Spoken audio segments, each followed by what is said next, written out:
Época de oro del cine nacional. El cine nació como medio de comunicación y de expresión artística en la última década del siglo pasado. Las primeras filmaciones fueron realizadas en blanco y negro y no tenían sonido, conocido como cine mudo o silente. Eran películas cortas y trataban desde temas comunes como situaciones sociales, aspectos familiares, etc., hasta temas tan extraños e insólitos como la burda conquista del espacio, con la futurista llegada del hombre a la luna, cuando todavía ningún país había construido y desarrollado la industria de los cohetes y las naves espaciales. La época de oro del cine mexicano abarca el periodo comprendido entre las décadas de los años 40 y 50 del siglo XX. Durante estos años ocurrieron importantes acontecimientos políticos, culturales, sociales, etc., de los cuales el más importante fue la Segunda Guerra Mundial. La época de oro del cine mexicano no solo fue un medio recreativo para la gente, sino también un medio de difusión enorme, donde se vieron reflejadas realidades sociales del México de esos años. No solo trataban temas familiares o de la comunidad, sino también de comedia, un nuevo cine de charros, de rumberas, de luchadores, de ciencia ficción y de terror, y un segmento dedicado al público infantil. Prácticamente todos los aspectos importantes de la vida humana eran retratados a través de las películas y servían para mostrar los cambios psicológicos individuales y colectivos. El cine nacional cobró auge en el periodo de 1930 a 1952, debido a la identificación que el público encontraba en los modelos propuestos en la pantalla: la maternidad, el adulterio, el trato varonil, la pobreza sobrellevada con honradez, la desgracia asumida como pobreza, etc., que encarnaban los ídolos. En la búsqueda de una identidad nacional, la gente encontró modelos de conducta del lenguaje, de costumbres. Además de esto, el cine fue un medio de entretenimiento para la gente, un deslindamiento de todos los problemas que ocurren en el país y en general en todo el mundo.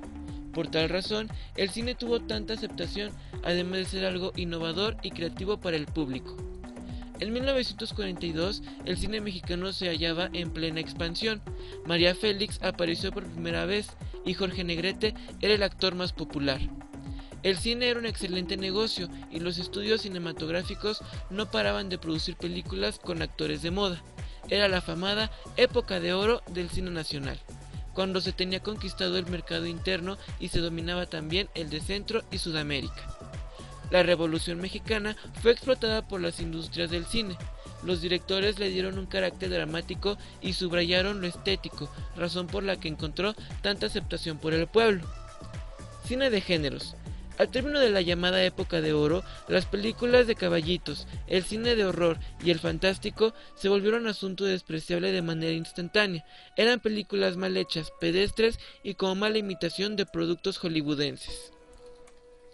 Algunos títulos clásicos de la época de oro son Allá en el Rancho Grande, de 1936, La Mujer de Nadie, de 1937, Águila o Sol, de 1937, Ahí está el detalle, de 1940, Una carta de amor, de 1943, Doña Bárbara, de 1943, entre muchas más. A fines de los 50, la crisis del cine mexicano era evidente. Para quienes conocían sus problemas económicos, el tono mismo de un cine cansado, rutinario y vulgar, carente de inventiva e imaginación, evidenciaba el fin de una época. Este periodo, que se inició en 1936 con Allá en el Rancho Grande, se afianzó con la Segunda Guerra Mundial y empezó a decaer a principios de los años 50.